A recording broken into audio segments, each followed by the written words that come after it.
What's up, internet? Steemy Coins here once again, and thanks for checking out the video. Alright, so what you're seeing on the screen is the Bitcoin US dollar chart. So Bitcoin sitting at around 8,900, looking very good, looking very strong. Looks like we're making higher lows and higher highs. So I'm liking the way the trend is looking right now. But yeah, so Bitcoin doing very well, whatever. But what I want to talk to you guys about is I just want to do a brief low level, or I should say high level, explanation of Bitcoin and cryptocurrencies, like how it works, why it exists. Not so much the why, but how it works, because that's a question that a lot of people have. They can't fully wrap their minds around what Bitcoin could actually be. Like they can't conceptualize it that well because there has never been anything like it invented.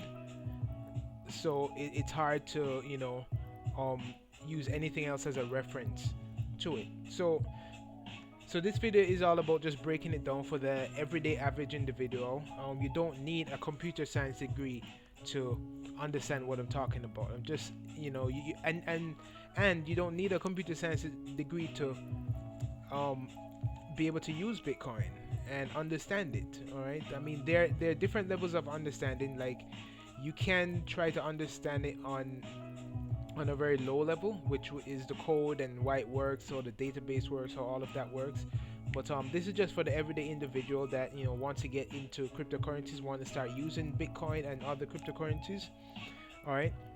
So, all right. So let's go. So Bitcoin, right? It's a combination of two words. So there's bit, and then there's coin. So bit represents computer language.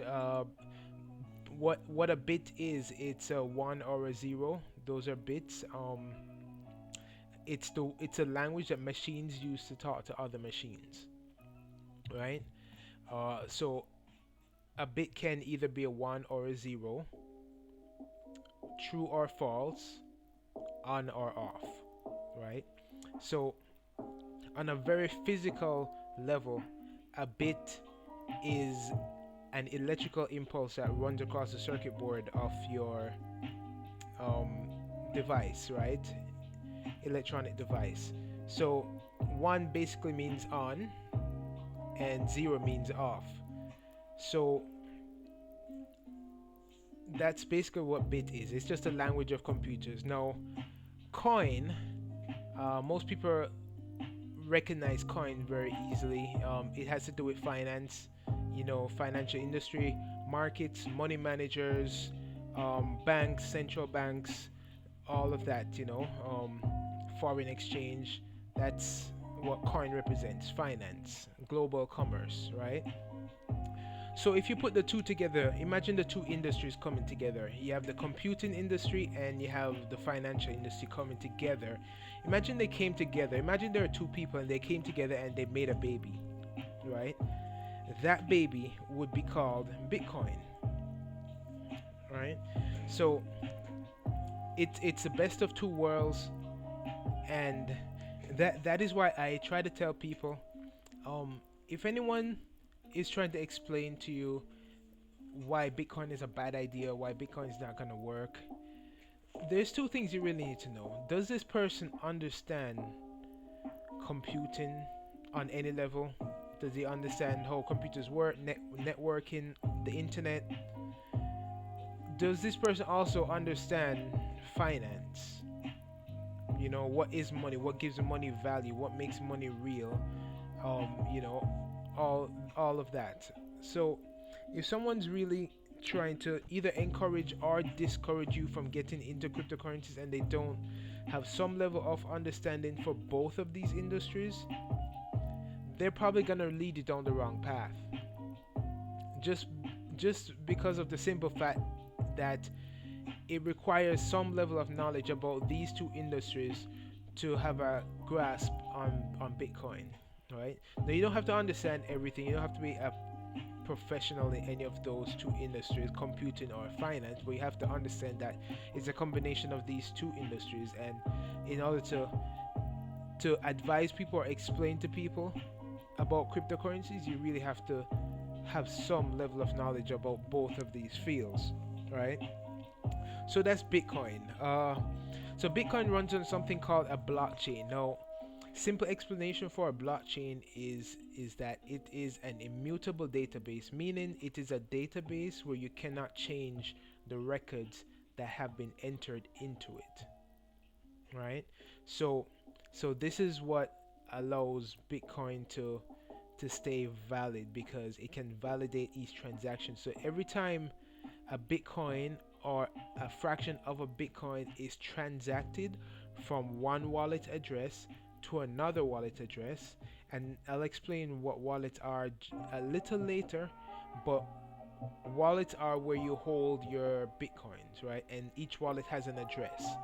So whenever there's a transaction from one wallet address to another wallet address, or you can just say from one wallet to another wallet, that transaction is recorded in the blockchain.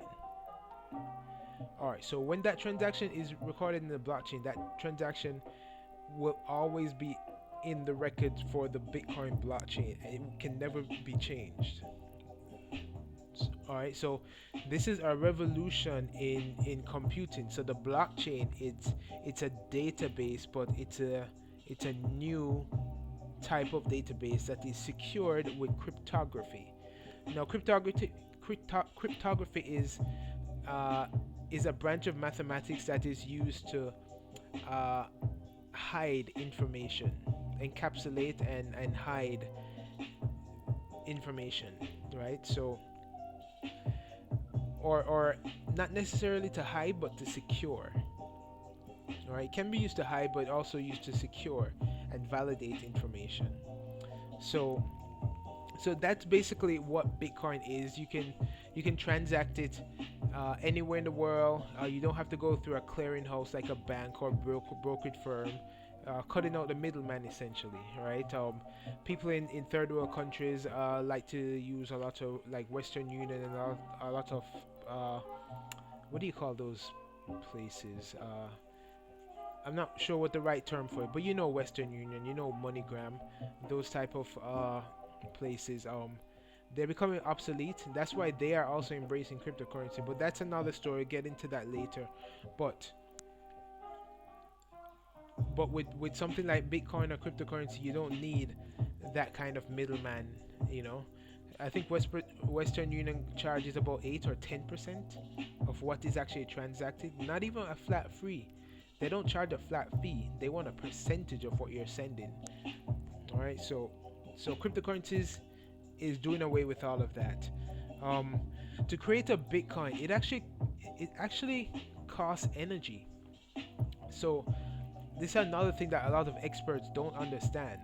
I have heard a lot of financial gurus, mostly old guys, talk about cryptocurrencies and actually give their opinion, and they would swear by their opinion. They think that it's gonna go to zero because it's not real. It doesn't exist. It's not backed by anything. Look at these pictures that are on the screen, right? These are mining rigs. This is what is used to secure cryptocurrency networks, right?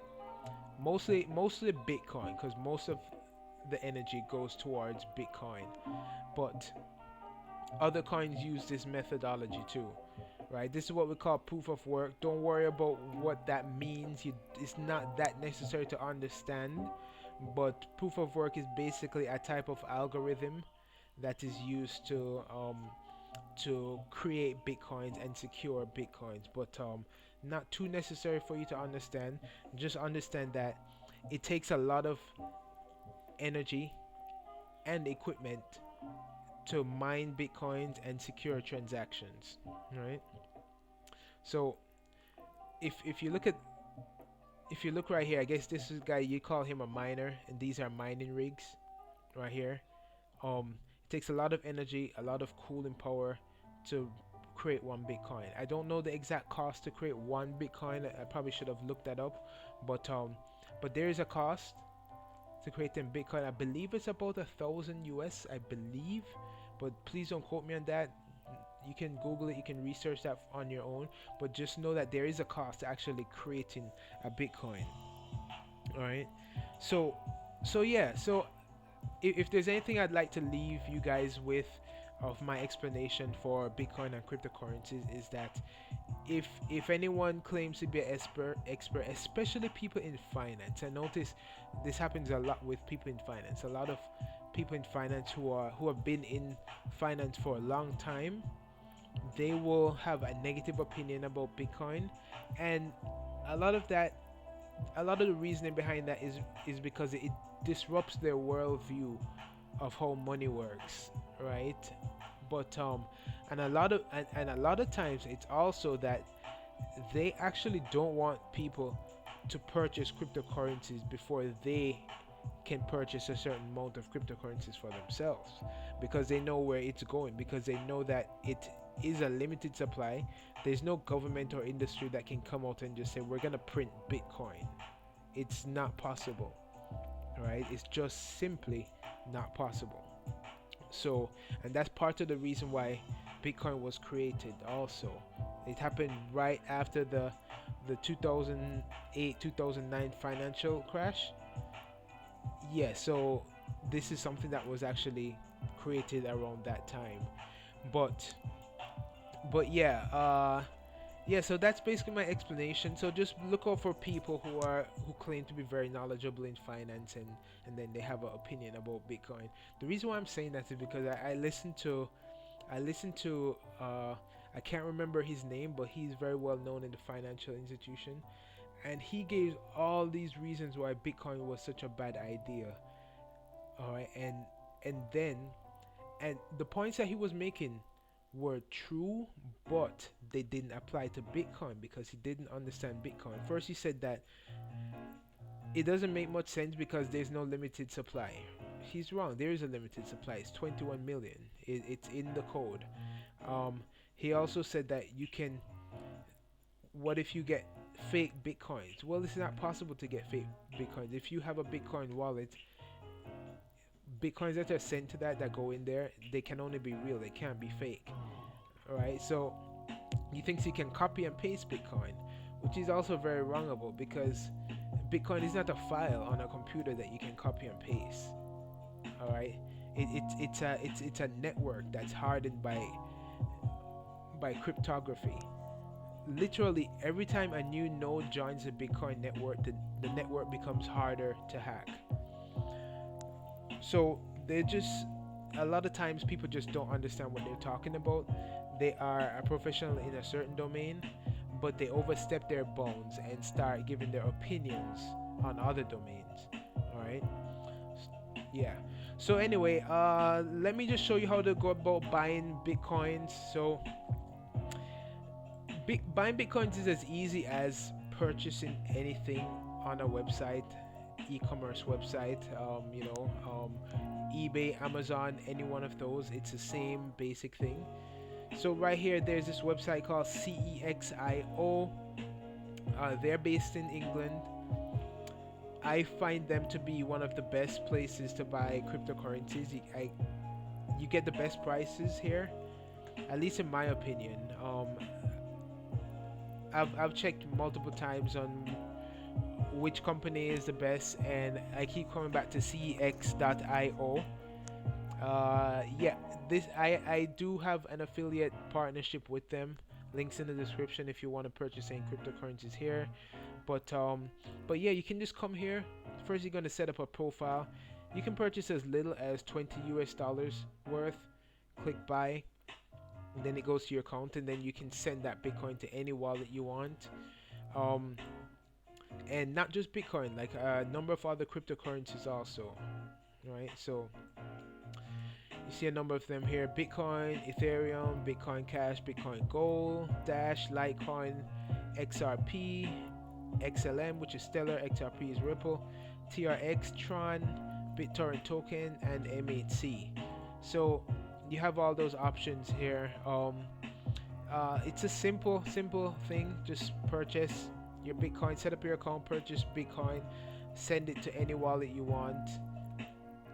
All right. So when you get your Bitcoin, right? So imagine you have your profile on this account. You get your Bitcoin, you click withdraw, and then you can simply just select whatever coin. These are the US dollars here. I'm sorry, these are the fiat currencies. But below here you have the cryptocurrencies. So you can select any one. Bitcoin would be BTC. And then all I do is add the address of the Bitcoin, of the wallet that I want to send the Bitcoin to right here. All right, so let me show you an example of an address, of a Bitcoin address. So this is a Bitcoin address right here. That's an example. You click that. Imagine I had some Bitcoins here on the platform. I would just put in the amount. You know, that's just an example. And then I will click withdraw. And then it will get sent to my wallet, or whatever wallet this is. This wallet could belong to it. It could belong to anyone. All right, and then you just send the Bitcoins, and that's it. So it's as simple as 1, 2, 3. It's not very complicated. It seems a lot more complicated than it is, especially if you know, if you're new. Well, if you're new to cryptocurrencies, it's gonna be. Sorry about that. Yeah, if you're new to cryptocurrencies, yeah, it's gonna seem a little bit complex, but if you run into any issues, go ahead and send me a link in the description, and you know, we'll talk about it. If I could guide you some more, I would be more than happy to do that. But yeah, it's as simple as 1, 2, 3. It's not that complicated. So there's cx.io. You can check them out. Links in the description. There's another really good one that I like also. This is called Changely. The link to this is also in the description. There is an app for it. It's a pretty cool app. You can check it out. And yeah, it's the same thing. You just attach your card, purchase your cryptocurrencies. The difference with this one is that it gets sent directly to your wallet, right? There's no delay. So you just purchase your cryptocurrencies, add the wallet address that you want the crypto to go to, and pay for it, and it gets sent immediately to your address. All right, so check that out for yourself, guys. Links in the description. Anyway, that's it for the video today. I just wanted to make this quick video just to explain cryptocurrencies. I hope I was clear. If I wasn't, just leave some comments, ask me a question. Someone's calling me. I'm gonna get this soon, but yeah, just have at it. You know, ask me any questions you need to know. I'll be more than happy to answer them for you. And that's it. Anyway, guys, thanks for checking out the video. Like, comment, share, subscribe, turn on post notifications. Peace.